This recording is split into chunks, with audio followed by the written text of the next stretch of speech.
So yeah, but overall, you would say this is a pretty uneventful trip. It wasn't stressful to try to drive in your EV on a 2,000 mile, 3,200 kilometer trip. Exactly. It And wasn't. I would say Yes. the same. So.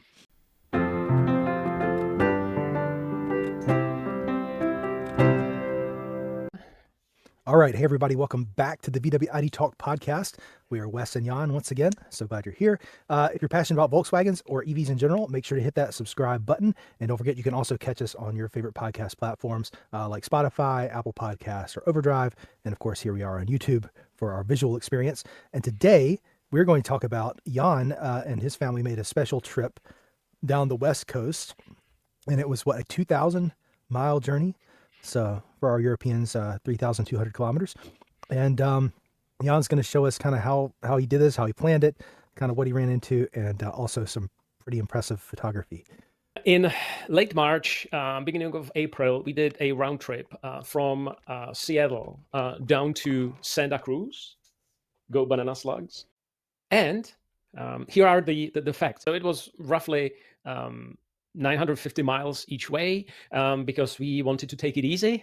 We spent 2 nights on the way. So we drove 3 days. And the average consumption was 3 miles per kilowatt hour, Okay. which I was hoping would be a little better. But there was a lot of highway and Cold weather. California. Was it colder weather as well? It wasn't. It was like 60s. It was like 60s, sometimes 70s. But I was surprised that on the 65 limit, the traffic goes 75. And if you're in those speeds, then the consumption gets a little higher. It's almost dangerous to go. You can't really go 65 or 70. Oh, you can, because everybody will be turning around you. So some people are very close to your bumper at those speeds, and I really don't like it. So a friend in the Bible Belt area said they had a bumper sticker that said, "Do you follow Jesus this closely?" I thought it was very... I like it. I like that one. That's awesome. To get there, we had 7 DC charging sessions, which was roughly hour and 20 minutes charging every day for food, stretching, a little running with the dog. It was perfect. Yeah. And it was roughly 100 kilowatt hours a day. I did subscribe for the Electrify America premium plan, so the average cost was like 43 cents per kilowatt hour. That was still like 4 times more than if I would charge it at home. But not that crazy. And without the subscription, it's what, 50 on the East Coast is 56 cents a kilowatt hour. What is it? It's 25. It gives you roughly 25% discount. Okay, so about every charger had was a little different. Let's talk about those details.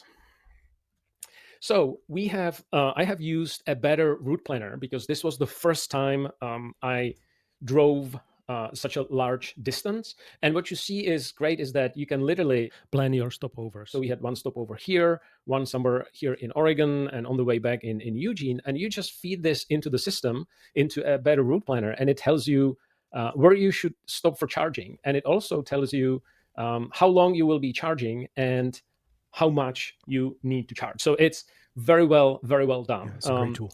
We use that as well. Mm-hmm.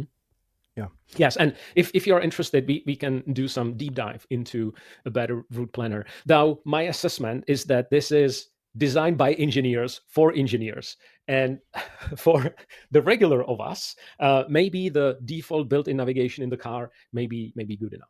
Yeah, I like a better route planner myself.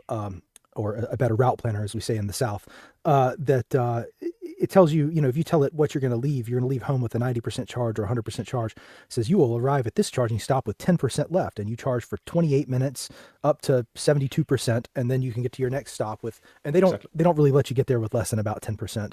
And you can adjust this. There's a slider that where you can define if you want to have more shorter stops or less longer stops, and we'll get to that. Yeah, so it's a great tool. Yeah, definitely, 100%.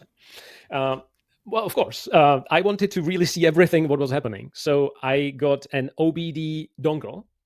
That was connected to Better Route Planner. So the Better Route Planner knew everything, the speed, but most importantly, the state of charge. So it would dynamically change all the details, all the planning. But what is interesting is that, so for example, here you see these individual charging sessions. So then you can go back and look at, okay, so here in Crescent City, we've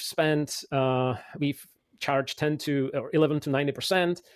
We charge 60.6 kilowatt hours, and you can even export this and analyze it in Excel or whatever you want to do. And I did it. I'll show this to you on your next one. Okay. On the next one. But you can also click on any part of the journey, like for example, between the Crescent City and Eureka, and you can project like how your state of charge was depleting based on, for example, elevation, etc. So there's so much that you can go back and kind of analyze to to really a very you can analyze more than you should probably. Exactly, very granular level of detail. Good. Okay. This was as I mentioned, I did export one of the charging curve because I've never done it, and because Better Route Planner does it for you, it collects all the data. So I just put it into Excel and then plotted it. So how to read this? On the left, there is a charging power. So this orange one is how quickly the car was charging, and the green one is the state of charge. So you see that we've come with somewhere around like 11% state of charge. We started charging on 120 kilowatts. And the point that I want to make is that as you increasing the state of charge of your battery, the charging current is decreasing. Mm-hmm. So then, for example, here in the 80% state of charge, it's roughly 60 kilowatt hours. So the more the car is charged, the slower it's charging. The learning here is that if I arrive somewhere around 20, and to keep my sanity between 10 and 20, then it starts at the maximum charging speed. Now, of course, this is 2021, right? So that's one of the oldest cars. So the charging is slower than some of the newer cars. And if you're talking Taycan, then it's just like 300 kilowatts. Right.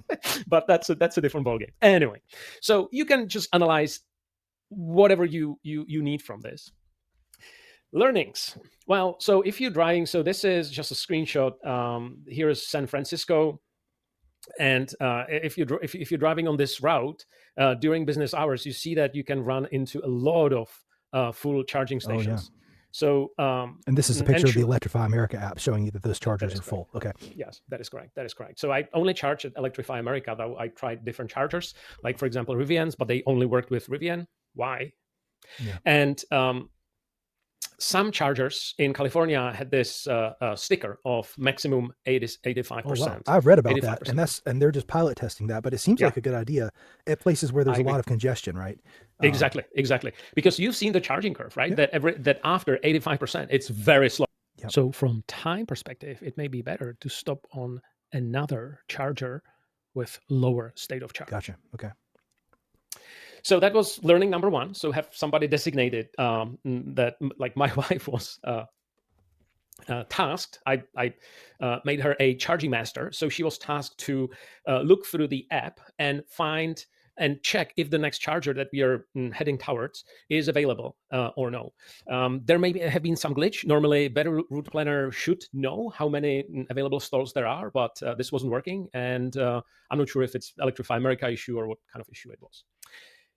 Then I learned another lesson, which is on every EA charger, Electrify America charger, there are two readers. One is for payments, okay, and the other one, like this one here on the bottom, that sometimes it's silver, sometimes it's black, is for scanning your Electrify America card, okay, which I just saved to my phone because I really don't want to fiddle with the phone and kind of the swipe. I just double-click power button. It gives me my... brings up your wallet, your Apple wallet. My wallet, and I can just tap my my EA card. Oh, gotcha. Okay. And what I've learned the hard way is that if you are trying to tap here, of course it doesn't work because it's only the payment terminal. Yeah. Now it reads the card, yeah, and it says card not found. Yeah. So make sure that you're tapping on the right place. Gotcha. Okay. And for my experience recently, I don't have the membership card set up in my app, so it was easier for me to go activate the charger. You see where it says Charger 4 up at the top there, top right. I would go select the site I'm at and pick Charger 4 and say start charging. The app works quite well if you have cell phone coverage, but if you don't, ask me how I know. Then the only way how you can start the charge for a member rate is to swipe your membership card. So reflecting back, the state that the Electrify America was 3 years ago when I got my car, yeah, it's way, way better. Oh, yeah. Out of these 7 locations that we went through on the way, no charger was down, no cable was cut, but the experience on the screen and in the phone in the app has a huge opportunity for improvement. Yeah, I would agree with that 100%. Our trip, we could talk about that separately, but our trip required 3 charging stops on the way down and 3 on the way back. And there was always something available, but this was not San Jose. This is East Coast, So it's not quite as many electric vehicles on the road. But the experience was great as far as having open chargers and all of them working. It's really what you just said. It's the screen and the yes. And then so all right, now on the way back, I thought, well, let me try the onboard navigation. I made a mistake of like sending the route from my VW app to the car, which worked fine, but it somehow didn't plan any charging stops. So it says, yes, it's like 940 miles, but you won't make it because your battery will die. That's, good luck, right? And of course, I checked all the settings.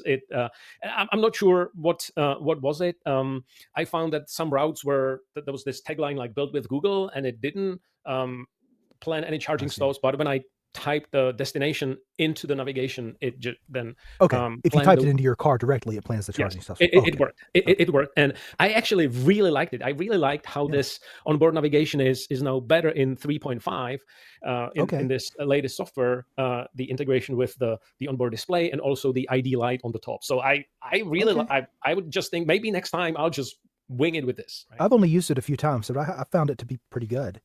Exactly. So yeah, that's good. Now, if you're using a better route planner, that works with CarPlay and Android Auto, but you have to pay their subscription fee if you want to do that. And it's very reasonable. It's like $5 a month or something. Is that right? And that will work even if you don't have that dongle that you showed us, the ODB Link dongle. Correct. The dongle just gives it more information. Okay, exactly. Yeah, it's we got lots of good choices. And so you also had somebody to help you with the trip. Yeah. So here I had a charge master assistant with us, Terry. So she was helping with the trip. So she's watching so that the battery doesn't overcharge on the charger. Yeah. Okay. And then she learned to bark if that was exactly 90%. 3 barks for 90%. 3 barks for 90%. Then of course the sunsets just rarely disappoint. Yeah, of course. In California, the redwood forest or the redwoods are beautiful, and there are even stretches of the Highway 101 where you go through the redwood forest. So you literally go like a couple of feet, like close to those trees. It's really amazing, and I took a photo of the car and on Highway 101 on the coast, and I'm like, wow, I really like the design. I think the design is somehow timeless. I think it looks great. Yeah. I was telling Jan before we got on here that this photo is so beautiful. It looks like he photoshopped the car into it, but he did not. I did not. I love it. I love the profile of your car. I love, you must wash your car more often than I do mine. It looks beautiful. And yeah, I think they really hit a home run with the, obviously we're I think so. This one is, I think, taken with the wider lens, and I'm relatively close to the car, so maybe it's a little distorted. But I still like it. And of course, this is another photo that is not spoiled by a ID.4. And this is in Scotland. Oh no, this is California. This was almost California. This was still Oregon, and then you actually drive. This is the road that you drive. So it's really awesome. It was so windy. It was crazy. It was crazy how windy it was there. And of course, as we drove through the San Francisco, we were like, do we go around the city or through the city? So we went through the city. All you Californians are very well used to these like narrow streets here in San Francisco in the city.